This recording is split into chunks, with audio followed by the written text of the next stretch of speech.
Popin Media. Anita Mo Rwabutambala Skati. Iranga nze azze okutuukiriza ensonga ze. Nga sinaabawulira bakawulindi yaani n'okumulaba engatto ezzo olwaleero.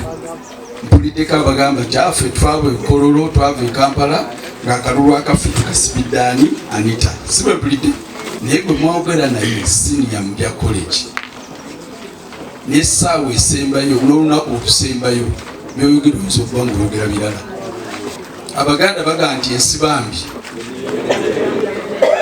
Bino byogamba nti oye lwaki oye kuteeka okuba ng'olina ensonga lwaki omulonda.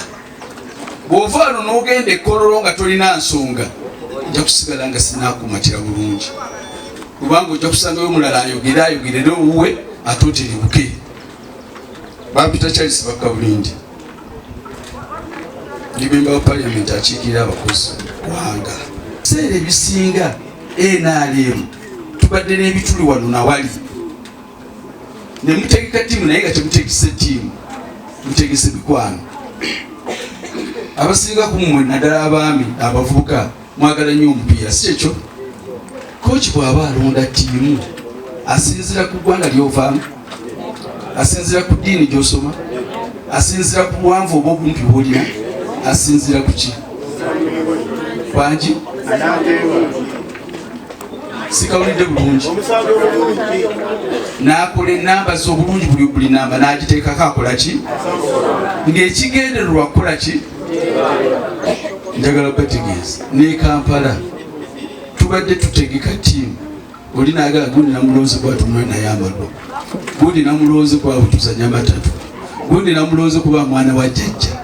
Mugenda okutegeka ttiimu esiika n'omulala ng'opposition abakuba kubanga mwalonda takola ki? Ako mukategedde bulungi.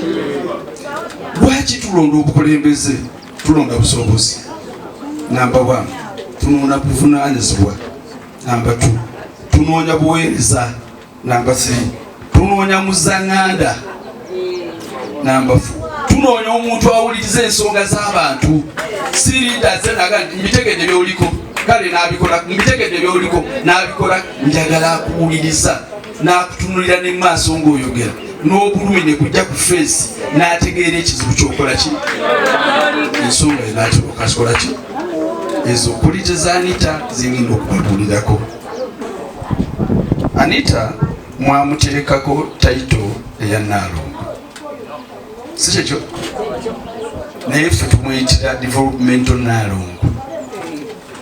Sipiika wa Parliament talondebwa b'e Butambala, talondebwa b'e Mbale, alondebwa mu Parliament.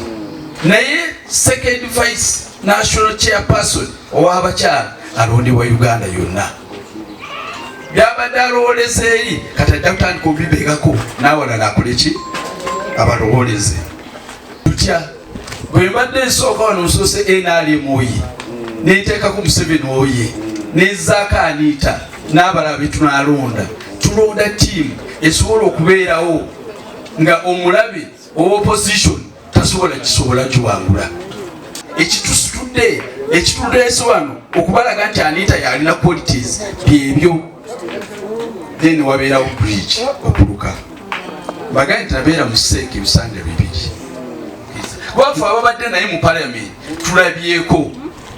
Ngambye akagambo muzaŋŋanda kantu kakulu. Mbadde wano nga mwogera tikati noza chairman yakyogedde. Biri byawedde bombi no mikwano gange nga bwe batudde. Biri byawedde kati twegatte olwaki? Okalaba akantu ako.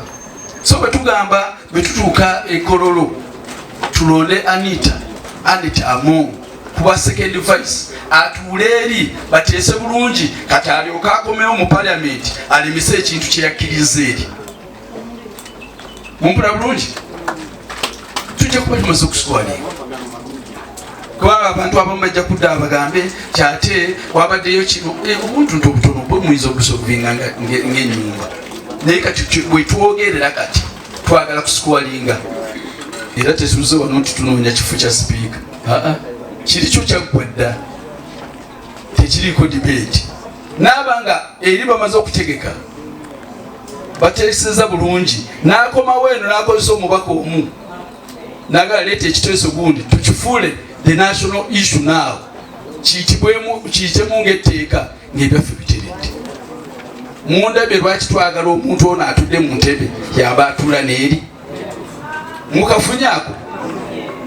mukafunye bulungi bwe tuba tulonda wano mu BPP nga bwe nabaga nti time tulina ntono twazze kulonda oba kubategeeza nti bw'otuuka wali Kololo leka kugamba nti baŋŋambye nti mpaanita oteekwa okuba olina ensonga zo nti n'olwobeera mu tulo oli n'aleeta ssente oba n'akuzaabuza omwogezi omu abagambe nti abantu abamu babadde kusereke ebbanga ddene naye tebakomyewo kino kati lwaki ono ayagala ogendayo abakangakanga kitegeeza nti basinzira ku bintu byakola ne bamanya nti firebrand tetumusobola circles developments zakozeeka ba youth people with disability abaliko buli muntu mubiri mugendeko mulabe kyakoze ze ideas zayagala okutwala mu Uganda yonna ne second phase si bino byakukeera ku makyanzi njagala bitiibwa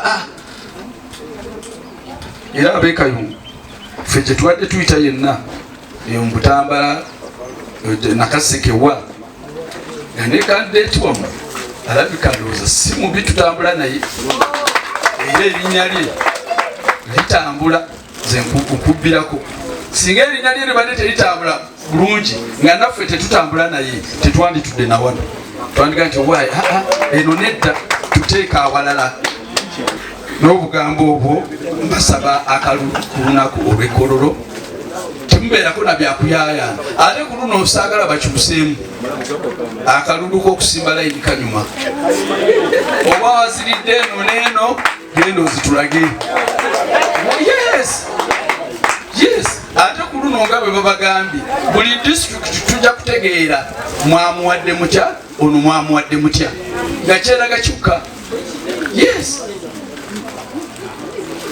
guno mupiira ng'omu bwe yagambye tukole ttiimu tuzanye bulungi tuteebe bulungi ate ekintu ky'okukola partnership n'okukola ttiimu kyenkyagalirako bw'olifuna abazannyi ababiri oba abasatu namba 7 9 ne 11 n'okubadde tebaagalana naye ku kisaawe balina okukwatagana kuba buli omu alina okuba munne paasi akole ki oluvannyuma nga ttiimu emaze okuwangula ebyabwe tuli bisoluvinga luvannyuma